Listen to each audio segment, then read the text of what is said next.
Welcome back, everyone. Today we're doing a deep dive into something quite, well, paradoxical. It's an event announcement. But it's not just any announcement. We're looking at sources about a festival that seems to be pulling in two directions at once.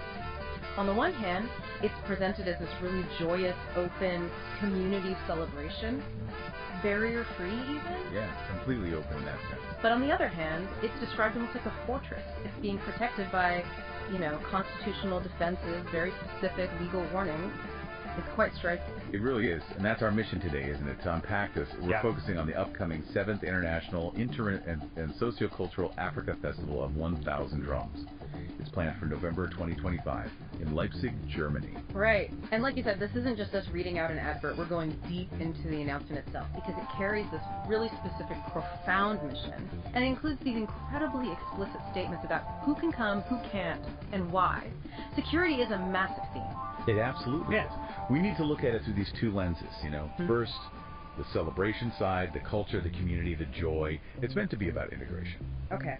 But then there's the other lens, the organizing body, Y.I.L.P, International ED. They're taking this incredibly defensive posture, proactive really, protecting their community, their rights, their image.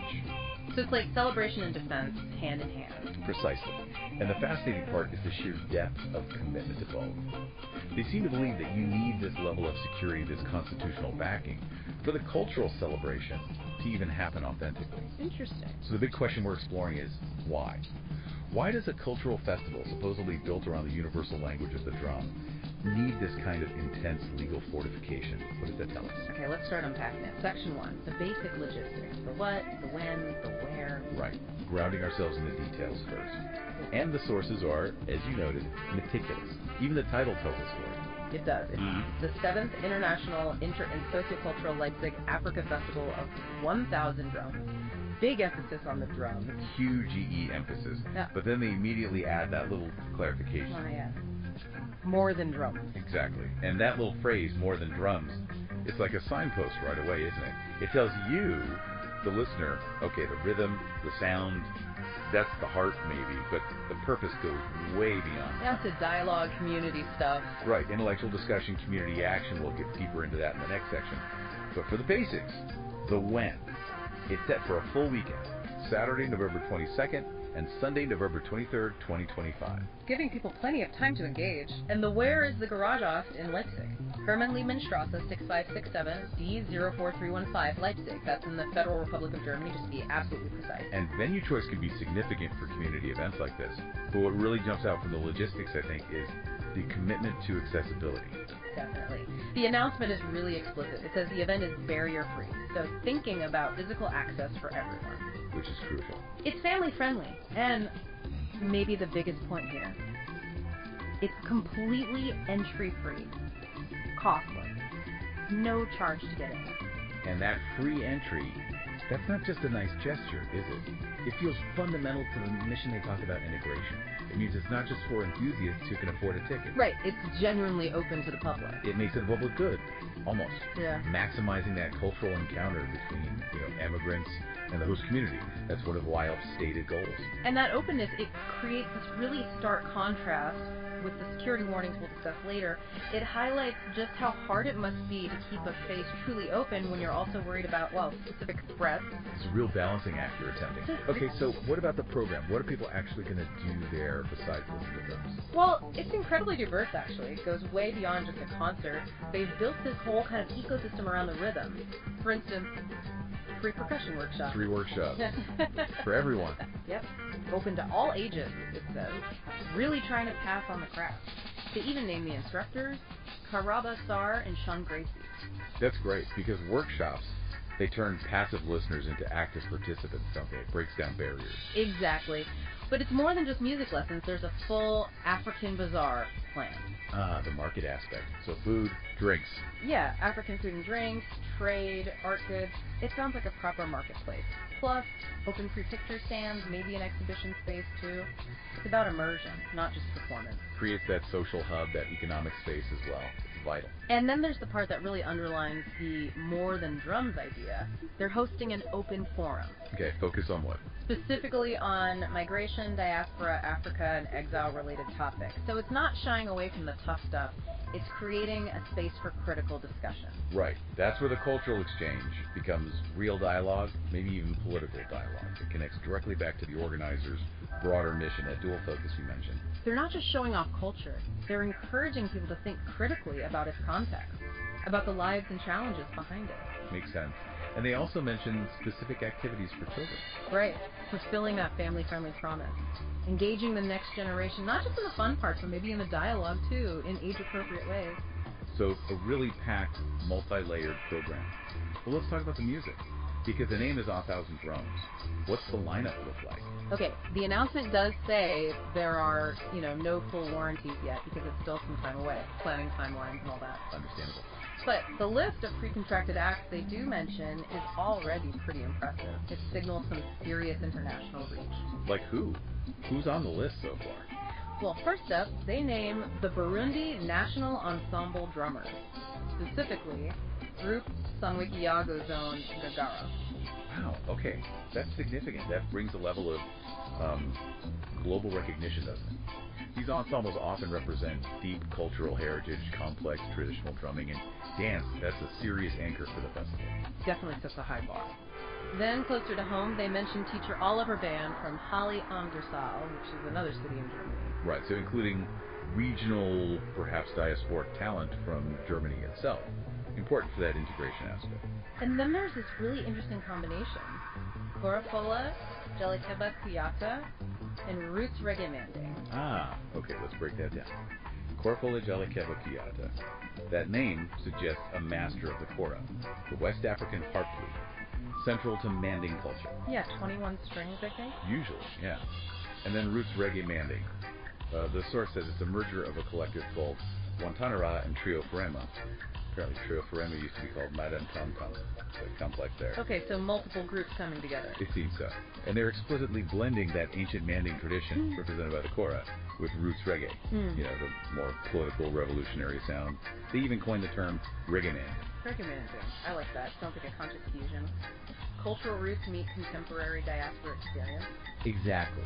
And imagine that sound, that fusion, happening at a festival that also has an open forum discussing migration and exile. It's powerful stuff. It really connects the dots. And then for the dance floor energy, later on they've got DJs and DJs, crew DJ Hammer, specializing in Afrobeats and Latin music. So bridging those African rhythms with global club sounds, it really covers a lot of musical ground. It does. It's a well thought out musical program. But the absolute core, the reason for the name, has to be the interactive community concert of the 1000Drums. Right. This is where that barrier between performer and audience just completely dissolves. It's the integration mission, made audible, made tangible. And the invitation is really clear in the source. Guests are actively encouraged, invited to bring their own musical instruments. Any instrument. Seems like it. To play together in this massive concert, this jam session. It's all about collective creativity, improvisation on a grand scale. Imagine the sound. And they mentioned they hope Djembe Fola Alpha Ulair might conduct or introduce it again. Djembe Fola. What does that mean exactly? More than just drummer. Oh, much more. It means master of the djembe. Someone with the skill and deep knowledge to lead a huge, complex percussion ensemble that communicates through rhythm, guiding the whole thing. Having someone of that caliber involved would be key to making sure the community jam actually holds together musically. Right. Keeps it from just being noise. It paints this amazing picture. Barrier-free access, open discussion forums, international artists, cultural fusion, community jamming, all happening together. It's ambitious. And one last crucial point on the logistics. Yeah. The funding. Ah, yes, transparency on that too. The organizers specifically thanked the Migration Integration Department 18 of the city of Leipzig. And that's important, isn't it? That public acknowledgement of city funding. It shows that the festival's mission, including the forum and the focus on integration, isn't just Y.I.L.P's idea. It's supported by the local government. It gives it legitimacy. Exactly. It legitimizes the event as, a valuable part of Leipzig's social landscape. It connects the dots between this cultural organization's goals and actual public policy, which leads us perfectly into understanding the organization itself. Right. Section 2. Y.I.L.P International EV, the who and the why behind these drums. Because this is where it gets really interesting, understanding their deeper mission, and maybe why those intense legal warnings we mentioned become, in their view, absolutely necessary. Let's start with the basics. The full name, Y.I.L.P. International EV. And that acronym stands for Youth Integration Livelihood Improvement Project. Youth Integration Livelihood Improvement. Okay, that already tells you a lot. It does. Founded in 2016, it's a registered West African diaspora organization based in Leipzig. And that little EV at the end, that's crucial. Eingetragener Verein, registered association. Why is that so important? Well, it's not just paperwork. It's the legal foundation for everything they do. Being an EV means they're officially registered with the local courts, the R6422 in Leipzig, the source notes. It confirms they operate for the public good. So they're accountable. Highly accountable. The source says they're controlled by the financial office, Leipzig-esque. That means transparency, audits. It means they can officially issue tax-deductible receipts for donations. Ah, okay. This solid legal and financial structure is precisely what allows them to later assert constitutional protections and issue those strong warnings with such authority. They're not just some informal group, they are a recognized legal entity. They have standing. Makes sense. They're described as relatively small, just under 30 members currently, but it's international, includes members from other nations too, not just West Africa. Right, showing that inclusive approach. And they're part of a bigger picture too, operating under the umbrella of the Central Council of the African Community in Germany, EVD. So they have national connections, potentially more influence or support that way. Could be. Provides wider reach, maybe strategic support. Now, their work, as we hinted, is fundamentally two-pronged. It's got this local focus in Germany and a very serious focus back in Africa. Okay, let's take the Germany focus first. Who are they helping here? Primarily young people from Gambia and Senegal who are living in Leipzig and nearby towns in mid-Germany. So it's very targeted, local support. And what kind of support? Really practical stuff. The kind of help that makes a huge difference when you're navigating a new country. Advice, assistance with official business, dealing with authorities, doctors, understanding letters, filling forms, things that can be incredibly daunting. Absolutely. Bureaucracy can be a nightmare anywhere, let alone in a new language and system. Exactly. They also offer orientation courses like German language classes. And crucially, they actively facilitate those cultural encounters between the immigrants and the local host communities. The festival is a prime example of that facilitation. So this hands-on support means Y.I.L.P is involved in some pretty personal, maybe vulnerable aspects of their community members' lives. Deeply involved.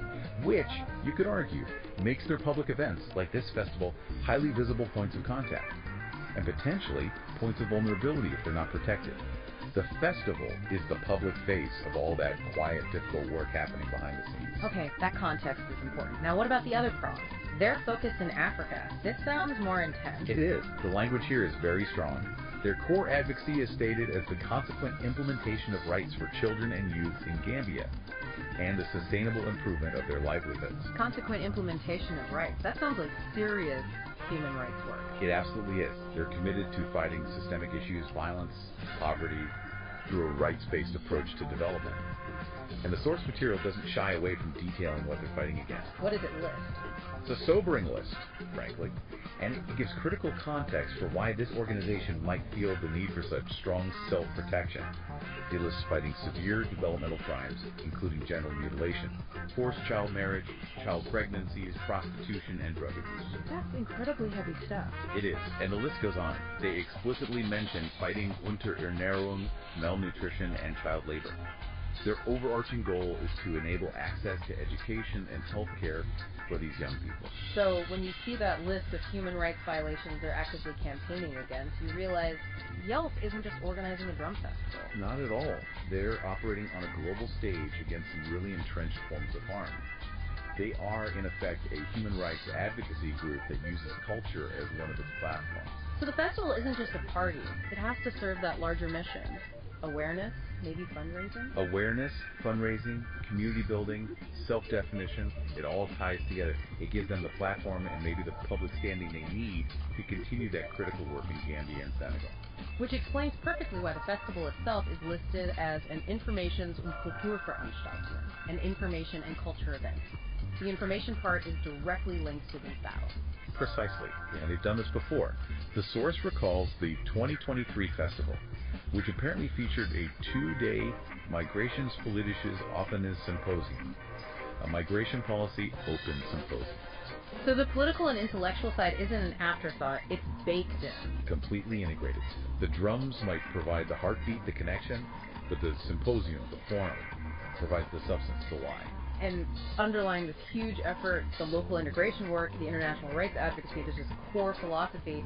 They included a quote. Ah, yes, the German quote. Let's try and capture the essence. Die Sprache der Thronen kennt keine Grenzen, keine Hautfarbe. Die Thron spricht die Sprache des Herzens und verbindet die Menschen. So, the language of the drums knows no boundaries, no skin color. The drum speaks the language of the heart and connects people. That's it. That's the beautiful aspirational goal, isn't it? Universal connection, heart to heart, bypassing all divisions. It's lovely. But this is a crucial transition. To maintain that space, that potential for connection and peace, they feel they first have to build these incredibly strong legal walls. Boundaries against anything that might try to exploit or destroy that connection. Which brings us straight to the warnings. But first, just quickly, you mentioned transparency before. They seem very open operationally, right? Absolutely. It's a key contrast. They provide full contact details, a hotline number, Mr. Abdu Sam Jarju, the chairman, an email address, and donation info. Detailed donation info via PayPal and GoFundMe. And they explicitly state that because they're a registered ED, benefiting the public good and controlled by the finance office, donations should be tax deductible. So completely above board, open about finances and contacts, yet fiercely protective of the event space itself. Exactly. Operating in the open, yet demanding total legal protection for their activities within that space, which sets the stage perfectly for Section 3. Section 3, the ethos. Security protection and those explicit warnings. This is where we really need to analyze carefully. Indeed. Because we're shifting from the positive mission to the explicit defense strategy. And it forces that question back on us and on you, the listener. Why? Why does this open, free cultural festival need this level of intense legalistic defense? What threats are they perceiving? It starts quite fundamentally with image rights and personal safety. The directive in the source material is capitalized, bold. It's hard to miss. No RZ. Yeah, no recording, explicitly stated. Image rights, personal rights, they are protected. This isn't just asking politely. It feels like a legal mandate they're issuing, designed to stop exploitation before it starts. And they back it up legally. Oh, yes. They state this protection is secured in accordance with the Constitution, the law, and the binding house rules of everyone involved. That's Y.I.L.P itself, the collective ED, organizer perhaps, the venue garage host, and significantly the funding partner, the city of Leipzig's Department 18. So it's like layers of legal and administrative authority all reinforcing this protection. Exactly. It's a deliberately constructed defense mechanism. They're using German constitutional law, general law, venue rules, and even leveraging the city's involvement to create this secure cultural zone. The aim seems to be ensuring people feel safe enough to participate freely without worrying about being watched, recorded, or exploited. And given what we just discussed about their work fighting serious crimes internationally, supporting vulnerable people locally, you start to see why they might feel their cultural space can't afford to be naive or passive. Precisely. Which leads directly to that list. The list of specific types of individuals who are explicitly barred from attending. This isn't a general, we reserve the right to refuse entry. This is highly specific. It reads like a detailed risk assessment. Okay, we need to go through these categories carefully, just reporting what the source says. They seem to group the threats, right? Exploitation, surveillance, ideology. Yes, it seems structured that way. They are defining the specific kinds of harm they feel compelled to block at the door preemptively. So category 1, non-accredited persons, trophy headhunters. Trophy headhunters? That's striking language. It suggests a fear of cultural exploitation, maybe. People coming not to participate, but to collect experiences or images, treating the attendees like exotic objects. Like a modern form of collecting trophies, but non-physical. Perhaps. Or maybe capturing images for ridicule and misuse. By barring them, Y.I.L.P is basically saying, everyone here is a subject, a participant, an equal human being, not a specimen for your collection or your agenda. Okay. Categories 2 and 3 tackle different threats. Nazis and racists, and criminal spies, and video stalkers. These feel, unfortunately, very contemporary concerns for diaspora groups. Barring Nazis and racists is about protecting the community from direct ideological hatred and potential violence. Makes sense. But criminal spies and video stalkers, that points squarely at the digital threat, doesn't it? The kind of surveillance, harassment, doxing that activists and community leaders often face. both online and offline. So the no REC rule is the physical defense against those digital stalkers and spies. Seems like it. It prevents them from gathering the material they need, which connects to the fourth category. Those making secret video recordings by third parties. Reinforces the same point, total commitment to privacy. Right, and then we get the fifth category, and this one is, well, it's legally and ethically quite unusual. This is the one that stands out. They specifically bar individuals named in the promotional material itself, which is where we're getting this info as possible actually brain sick. And they give examples. Tumor of the brain is inherited. Korsakoff, Parkinson as inherited individuals. Okay, we have to pause there. Listing specific serious medical conditions, inherited brain tumors, Korsakoff syndrome, inherited Parkinson's alongside Nazis and spies. That's jarring. How does specifying someone's potential medical history fit into a festival's entry policy, especially one that claims to be barrier-free? It's extremely unusual, and you're right to flag it as complex. Yeah. It suggests an almost extreme focus on controlling potential risks and liability. Perhaps it stems from very specific past negative experiences, or perhaps very particular legal advice they've received. But barrier-free usually means inclusion.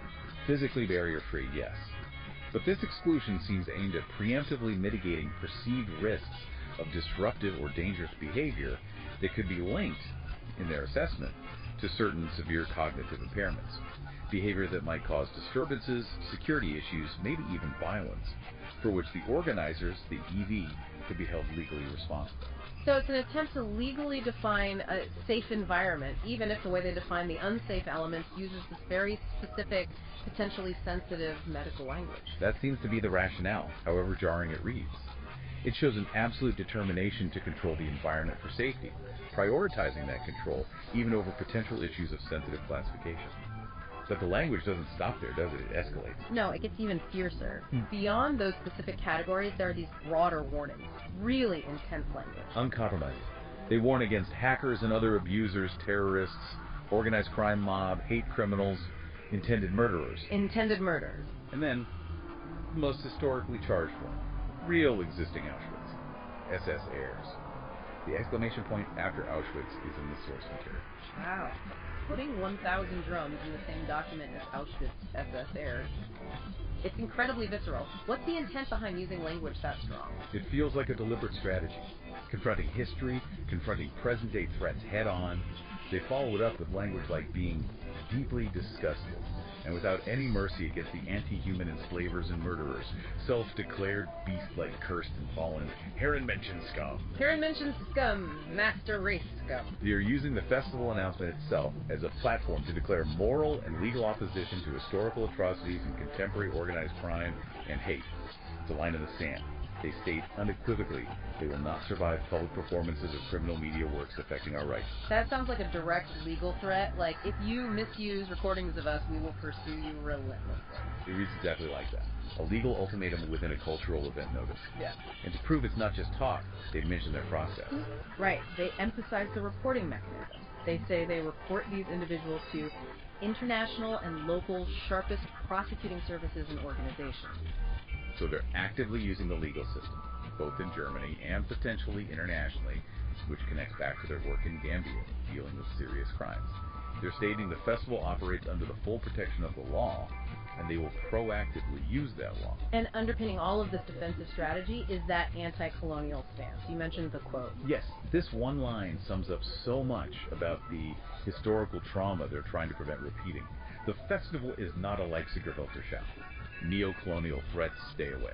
Leipziger VOELKERSCHAU. We should probably explain that term briefly. It refers to those historical people shows or human zoos. Exactly. Which were horribly common across Europe, including in Leipzig itself, where people from colonized nations were literally put on display like animals in a zoo.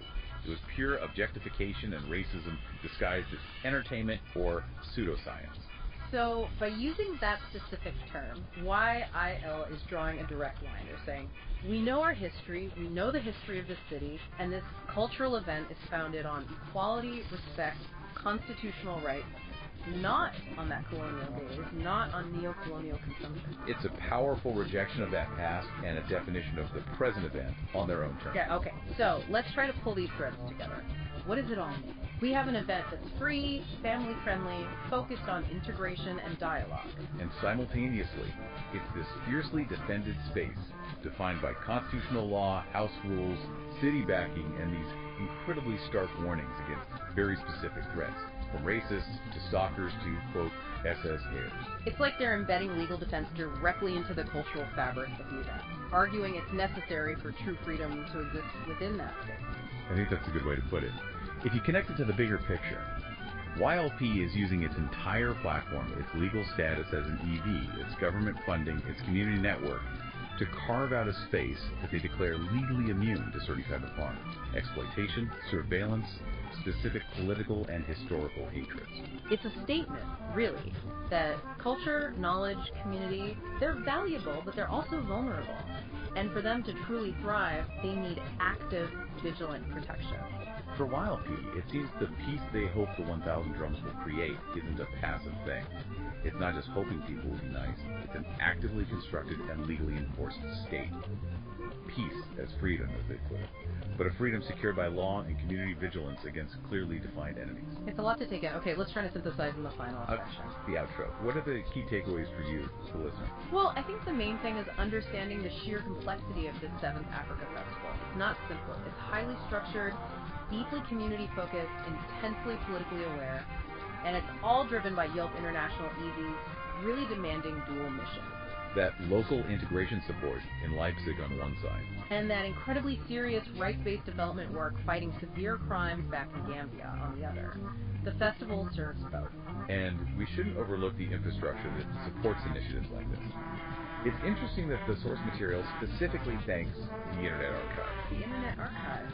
For what? For helping over the years and into a future, too. It's a reminder that preserving the records of these community efforts, promoting them, making sure their story isn't lost or distorted, that requires support, too.